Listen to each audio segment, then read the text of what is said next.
আসসালামু আলাইকুম এভরিওয়ান, কেমন আছেন আপনারা সবাই? আজকে আমি আপনাদের সাথে একটা ওয়াল হ্যাঙ্গিং শেলফের আইডিয়া শেয়ার করতে যাচ্ছি।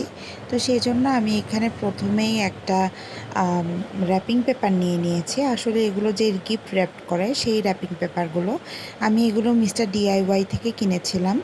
আর এখান থেকে আমি একটা কাঠের টুকরো নিয়ে নিয়েছি।